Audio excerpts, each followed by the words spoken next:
in the room. So welcome all for the 7th week of the One for All weekly get-togethers, which has been absolutely amazing. Who'd have thought 7 weeks ago we'd still be going? We all thought we'd be back at work, didn't we? So, and I think we have a fair number of our founders on the call today. So I'm going to just go through and so they can give a wave in their little box. Angela, give us a wave. Joe Butlin. And I'm sure I've seen Angie Needle come on. Oh, you're in the dark. Yeah, there you go. In the dark, sorry, there you go. Yay, fantastic. So, so as I said, welcome. This is our 7th one. Welcome to everybody. Just for those of you, if any of you are new, I do try and do a recap. Why One for All? Why are we doing it? So people have a place to drop in on a weekly basis, to feel connected, to share and gain knowledge, to get that positive interaction that might keep some of us going week to week, to talk about daily challenges, to have this designated talk time. So we want you to, to participate and have a space for creativity. That's what it was all about, and will continue to be about. We've arranged different things over the last 7 weeks, quite a variety, and I'm going to do another call out today. If you've got some ideas or suggestions, what would you like to talk about? What would you like to hear about? Please do put it, there is a chat function. Please do put it in the chat function, and we'll see what we can do about getting your desires answered. And we were looking for a real mixture, so it can be very industry related, it can be very specific knowledge based, or it can be about something completely different, a bit like today's session. So our guest, we have a guest speaker this week. I'd like to introduce Juliet Whyte. Juliet, would you like to give us a wave? Yes, hi Hayley. Hi, thanks for inviting me to talk today. So I'm going to be talking about ways to manage stress and anxiety, and I'm going to be introducing you to a specific technique called emotional freedom technique. So I am a emotional freedom techniques practitioner, well-being coach and holistic therapist. I set up my business over 7 years ago after a decade of working in marketing. And prior to that, I gained a degree in psychology. I discovered EFT when I was going through quite a difficult time in my marriage that was bringing up quite a bit of anxiety for me. So I sought out a coach and an EFT practitioner to work with. I didn't want to go down the traditional counseling route because I just found that a bit passive for me. I had amazing results, and that prompted me to train as a practitioner. So you might be asking yourself, what is emotional freedom techniques? So it's an evidence-based stress management tool, which has its origins in psychology and incorporates the Chinese meridian or acupressure system into the process. It's also known as emotional acupuncture without the needles, and also known as tapping. So you might have heard people talk about tapping, and that's just because it describes the technique itself. We tap on acupressure points. There's decades of research into EFT now that shows its effectiveness for anxiety, depression, post-traumatic stress disorders, some chronic pain conditions such as fibromyalgia and phobias. The method that I'm teaching is a simplified version, specifically used as a stress management tool. It's practical, hands-on, easy to apply, and can be used even on children. I use it on my son when he can't fall asleep at night, and I use it on myself regularly when I'm feeling stressed or anxious. So I thought it would be a good technique to share with everybody, especially as we are going through a heightened period of stress. The way that shows up is different for everybody. So some people might be worried about their own health, other people might be worried about the health of their loved ones, or it could just be financial concerns, the impact of lockdown, and the stresses that places on family dynamics, homeschooling. So there's a lot to be stressed about right now. I just wanted to come on and share something that can be quite useful. So the science behind it is quite interesting. What the science has shown is that EFT calms the stress response in the brain. So that's the fight, flight, or freeze response. It does this by deactivating the brain's arousal pathways in a part of the brain called the amygdala and the hippocampus. And it also is shown to reduce cortisol levels by as much as 24% in 1 hour. We all know that when we're calm and relaxed, we focus better, and we're able to make better decisions, and our overall health and well-being is improved. There are other ways to do this. Meditation, mindfulness, mind-body practices such as yoga, tai chi, are all, and deep breathing exercises are all wonderful ways to bring yourself back into the parasympathetic nervous system, which is the relaxation response. So the important thing about reducing stress is that actually when we're in a heightened state of stress, growth, healing, and repair can't take place on a cellular level. And that means that our immune system is compromised. So ideally, we want our immune system to be functioning optimally too, and reducing stress is a vital part of this to initiate our relaxation response. So what I love about EFT is that it's not just a theoretical tool, it's a tool that has a physiological effect, and it actually does, it shows to reduce and reset the nervous system, reduce the levels of emotional intensity. So to talk to you a bit about the process does look a little bit strange, and I think that's what puts people off sometimes, because you are tapping around your upper body and your face while you say a set of cognitive statements. So this isn't going to be something that you necessarily use while you're on a busy train, for example. It's something that you would use on your own or with a practitioner. And again, as I said, I use it on my son, and it helps him fall asleep at night when he's a bit anxious about things. So how do we do it? Yes, just before I go into that, there are some common reactions to EFT. So one of them is yawning, which is a common thing. You might just find yourself wanting to yawn. Changes in body temperature, changes in physical sensations in the body, and also sometimes an emotional release. That's not a bad thing. So a box of tissues handy is not a bad thing either. You know, if we have got a lot of stored emotion, it's better that comes out in some way. It doesn't typically happen in the version that I'm teaching. It more happens therapeutically when you're using it for beliefs and core memories. So I'm now going to talk to you a little bit about how we do it. So the first thing that we do is we choose EFT when there's something we would like to change. So that is an uncomfortable thought, feeling, or pattern of behavior. We then tune into where we're feeling that emotion in our body. So what people might not realize is that all emotions are felt in our body. So if you're feeling anxious, for example, that is often a feeling of tightness in your chest or a sick feeling in your stomach. And it's really good to track the effectiveness of the technique, to notice where you're feeling that in your body. So we rate how we feel it out of 10.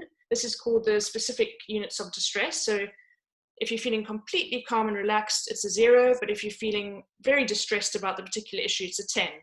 So we would say, for anxiety, for example, if you're feeling anxious, you'd go, okay, I'm feeling that out of 10, probably about a 6, and I'm feeling that in my chest.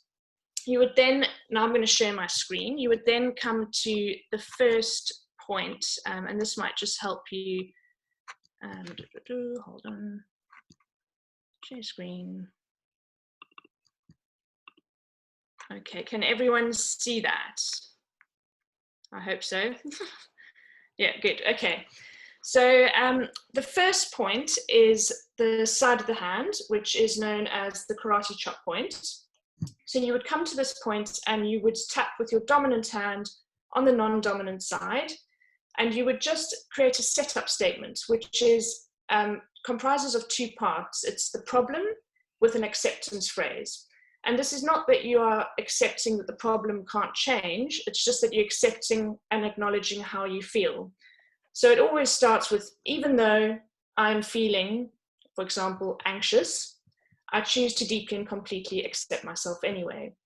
And you do this 3 times. Even though I'm feeling anxious and I'm feeling this in my chest, I choose to deeply and completely accept myself anyway. Even though I'm feeling anxious and I'm feeling this in my chest, I choose to accept myself anyway. So that would be your setup statement. You then come to the first acupressure point with something that's called the reminder phrase. And just to be, so if you are practicing this at home, be aware that you need to wash your hands if you've been out, because we're obviously tapping on our face. So you'd come to the first point, which is number 1, the start of the eyebrow. And this is where you would use something called the reminder phrase. So you would just come here and you would start going, the problem. So this is this anxiety. And you just tap for about 7 times with a gentle pressure on that point. The next point is the side of the eye. And again, repeating what the problem is, this anxiety. Under the eye, just where the cheekbone is, this anxiety that I'm feeling in my chest. And then under the nose, this anxiety. The chin, just where the chin crease is, all these anxious feelings. Under the collarbone, I'm feeling really anxious about whatever it is, so lockdown, my finances, homeschooling, whatever it might be. Under the arm, just where the bra strap is for a woman, this anxiety, and then finally the top of the head, all these anxious feelings. So that constitutes 1 round of EFT. Because you've given the anxiety a rating and you know where you're feeling it in your body, you would then re-rate the level. So if it was a 6, usually what will happen, you'll notice when you tune in, actually, I'm starting to feel slightly different. There's less of a tightness in my stomach or my chest. It's probably come down to about a 4. Sometimes it goes up. That just means you need to do more tapping, but usually we notice a reduction. You would then come back to the first point, which is the start of the eyebrow. And you would go, this remaining anxiety in my chest, this remaining anxiety about lockdown. And you would continue and do another full round using the points on the diagram. After that, again, you would re-rate your intensity. And for the last final round, we always do 3 rounds when we're using it in this way. You would then bring in how you choose to feel. So it's always nice to think, okay, well, how do I want to feel instead? If I'm anxious, I'd obviously like to feel calm and relaxed. So you then bring in the positive statement and you tap again, beginning at the start of the eyebrow. I choose to feel calm and relaxed. I choose to feel calm and relaxed. I choose to release this anxiety. I choose to release this anxiety from my chest. So that is the full 3 rounds of EFT and the process. I'm just going to stop sharing that. Yeah, and so I now would just like to, I don't know how everyone feels about having a little practice of that. I'm going to share my document, my file, to actually be able, so you can use it to see how to do it. But what I suggest is that we all go into breakout rooms just in pairs, and all you need to do is have a brief chat with each other about any current challenges. If there's nothing, there's nothing, but if there's anything that's causing you stress at the moment, and just see if you could tune in to, as you're talking about it, if you feel anything in your body. If you don't, that's fine, but just see if you can make a setup statement out of that problem using the second page on that document, and do 1 round of tapping. It's just an opportunity to practice the technique and to discuss any current challenges that you've experienced during lockdown with someone. So I invite Hayley to break us out into rooms. You'll have 5 minutes. If anything's unclear, do let me know. I don't know if everyone's understood everything, or if you need any more assistance. Maybe you can just raise a hand or put something in the chat box. Yeah, we've got a thumbs up. We do have a thumbs up. So I'm just going to go into rooms if you want to have a chat about what you've seen. If you don't have your camera on, if you want to put it on, because it's quite unnerving for some people if you've got a camera on to be faced with somebody who hasn't got a camera on. Yeah, I'll put you into rooms now. Automatically, you'll have a pop-up screen. If you've not seen it before, if you just accept it, it will take you into the room automatically. And then I'll give you a timed warning in your room when we're due to come back.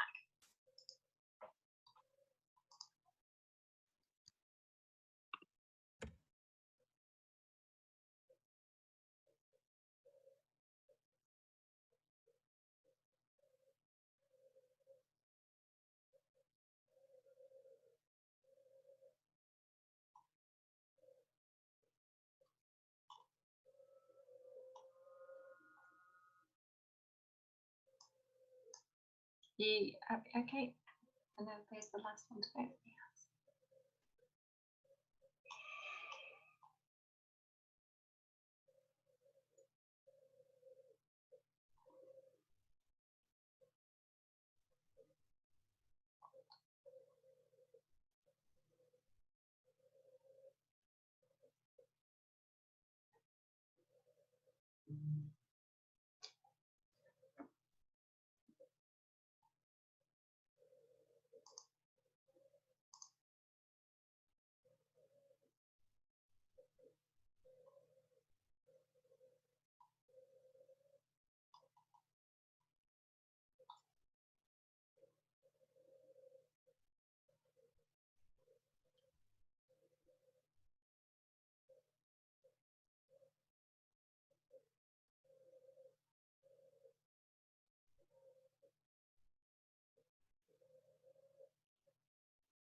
I see you munching. Are you munching? I was quickly having a bit of a biscuit, actually. I can see.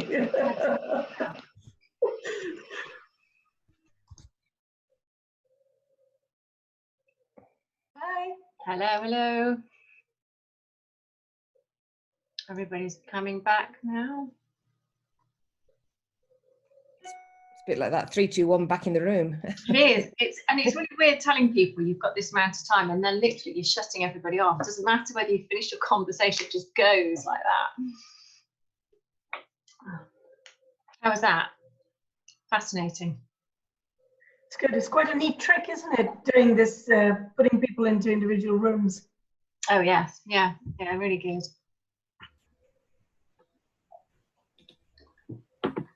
Well, I decided I better come indoors if we were going to talk about these sort of things. So, that's why my background has changed to the cupboards. Oh, yeah, you were I was in the garden, but with my headphones on, obviously. But you can't really have these sort of conversations with the neighbours over the fence, can you really? So. Right. We got Is everyone back? yeah, I think so. Yeah. Okay, great. So yeah, I mean it's a lot to take in, and that's why I've got this guide. Hayley, would you be able to share this with them afterwards, or do I need to share it? If everybody picks it up from the chat, you can download it from the chat. Okay. So you should be able to download it direct to your laptops there. If not, if you drop Helen a note at 1 afterwards, we will be able to email you a copy, but you should be able to download it from there. So let us know if you can't. Yes, sorry, I wasn't able to get it, so if I could get it after this, that'd be great. Yeah, I will just add it again. Thank you. To the chat. So it is there. So I think you actually need to, well, it's loading, but you will need to download it from the chat. Okay, so I'm going to just talk through 2 more techniques, just briefly, which aren't EFT related. So I'm just going to share my screen again. Great. Okay.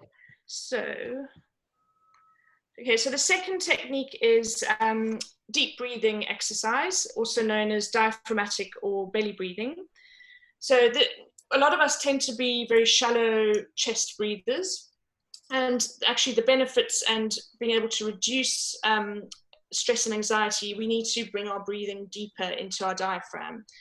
So this forms the basis for almost all relaxation techniques and meditation practices. And it also lowers heart rate. So if you are feeling stressed and anxious, this is a fantastic technique to use.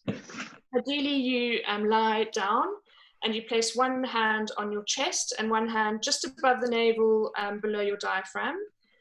And you breathe in through your nose for the count of ideally 2 to 4 seconds, but try to aim for 4 seconds. You would then breathe in through your nose for 4 seconds while you make sure your belly is actually moving out. So that's how you get the breath deeper into you. So it's a deeper breathing exercise. So you breathe and your belly moves outwards. You hold that for 4, and then you hold your breath for 4, and then you exhale for 4. So it's a 4-4-4 method. So inhale for 4, hold for 4, exhale for 4, hold for 4. And when you do this a few times, it's actually amazing if you are feeling anxious, how quickly your body actually starts to relax. The final one is a coaching methodology tool, which you might have come across before. It's called the circle of concern versus the circle of control. So let me just make that slightly larger. So we can either focus on things that are within our circle of concern, which actually are not the things that we can control. So it's all things that are external to us. So the news, wars, the weather, the economy, all of these things are outside of our area of influence or control. So when you're anxious, you can ask yourself, is this within my circle of concern, or is it within my circle of control or influence? And by doing that, you actually bringing your attention onto what you can influence and control. So especially during times like these where we can't plan long term, it's really good to focus on what we are able to do. So, what you read, the practices that you do, your mindset, where you work, all the decisions that you are able to influence and control is what you can focus on, rather than on the things that are happening outside. Sometimes negative news can just feed anxiety and stress. So it's how you bring yourself back to the present moment. So that is all that I have to share with you today. I'm just going to stop that. Come back. Hopefully you've all been able to get the document that I've shared on the chat now. So that just talks about the 3 different techniques, and yeah, I hope you found that helpful. Thank you for listening. Thanks, Juliet. That was really, really great to share it. And I know it was a real whistle-stop tour, but it's just given, hopefully, you all an insight to the different things that you could find out there to help with coping with stress or managing stressful situations. Does anybody have any questions for Juliet? Please feel free to unmute and ask if you want to.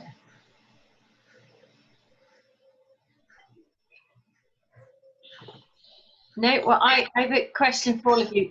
At the beginning, I asked about if there are other things you would like to, subjects you'd like to cover during the next month or so of our One for All calls. I haven't seen anything in the chat. If you've got anything, would be really keen to hear what subjects you'd like to cover. I know net zero was really popular last week, so we think we could probably do another couple of drill downs on that. And we've got one focusing on change again next week, but we're really keen to hear if you've got any other ideas. Nobody, you're very quiet this week. Is that because you've been in this reflective moment? Yeah. Well, whilst you're thinking, I'm going to update you on a couple of other things then. So as the one founders, we have come up with a couple of areas where we would like to get more of the members involved. So we've just literally today posted on the Women's Utility Network website the opportunity for some advocate roles. They are pro bono roles, and they will require a few hours of commitment on an ongoing basis, but they give you an opportunity to work with the founders and the wider community to get involved in the movement that is the Women's Utility Network. There are 2 different types of advocate roles. One is industry sector related, so specialists in the industry, and that doesn't have to be broad. It could be a specific area like gas or heat, etc. And then the other advocate role is around membership. We'll be getting involved in helping out with things like this, but helping to grow the membership, get feedback from the members, get members more involved, and making sure that the network is doing what we set out to do, and to help grow and develop women in the utility sector. So those jobs out there will be posting more on social media. If you're interested, go and have a look at those, or share them with somebody who you think might be interested. Next week, I talked about next week. Next week, we're going to be doing a more of an interactive session where you can get involved, and we're going to be looking at the new normal. So we're going to be looking at, okay, so what have you been doing in the last 9 weeks that you absolutely love, that you really enjoyed, and you don't want to change? What is it that you absolutely miss from where we were before, and that you'd like to keep? And how you've transitioned in terms of whether that's individually or in your business and providing services. What challenges have we worked through, and how can we take the best of both worlds and create this fabulous new normal on an individual level and maybe on a business level as well? It's about getting you all involved. It'll be quite a creative environment, lots of visuals, but hopefully something that you can all benefit from and share with your colleagues and your business afterwards as well. So that's the next week. I've done the advocates. I'd love to run a poll, as we normally do on today's session. If you can let us have some feedback on today's session, that would be great.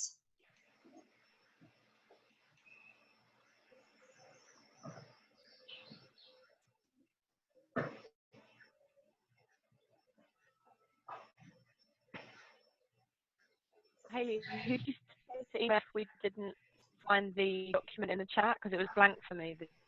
Okay, I know some people's, yeah, okay, Connie, I know some people's security doesn't allow it through. We've got a list of all your emails of the people who have signed up today, so we'll send it out on email. That'd be the easiest thing. Great, thanks. No worries. Yeah, it's only 1 megabyte. I did just have a quick look then how big it was. Excellent, thank you very much for that. As I will share the results as we always do. A lot of you finding it very useful, incredibly useful. I think it's always great to learn new techniques, even if you just take a little bit of something from them. It's always good to do. Okay, and with that, unless there's any other further questions, Angela, Joe, is there anything that you would like to add? I would just like to add something, as always. I would just like to add, ladies, that next week when we're doing this session around what works, what doesn't work, you know, I think the times that we're in now, I think it's really important for us to learn lessons and support each other through those lessons. But the more people you can, you know, get to come and join us to actually give their view. Some people might have views that could help you. You might have views that could help other people. Because it's not just when we get out of this, it's also while we're in it. So yeah, I'd encourage you to encourage your teams and your fellow managers or your peers to join us and help us learn more about how we can support each other at the current time and when we get out the other side. Fabulous. Joe? Always good to take yourself off mute. No, I just reinforce Andrew and I were talking about the session next week yesterday, and I think it's very much a sort of trying to get some different perspectives and different thoughts together that actually we can then sort of collectively put out to and share with everybody else as well. So really important session, I think, next week. Yeah. No idea is a bad idea is what they always say, isn't it? Absolutely, absolutely. Oh, excellent. Thank you all for your time this afternoon. Lovely to see you all again. We're opening listening ears here, so if you come up with an idea, crazy or otherwise, that you think is really good to do at the one session, we'd love to hear from you. It's here for the membership. And it also means we don't have to keep coming up with ideas, just saying. But yeah, we'd love to hear from what you guys would like to cover as well. And with that, a big thank you to Juliet for coming along today and sharing her techniques for managing stress, and wish you all you know, an easy afternoon and a good rest of the week. Thank you very much. Thank you. Bye. Thank you. Bye. Bye. Bye.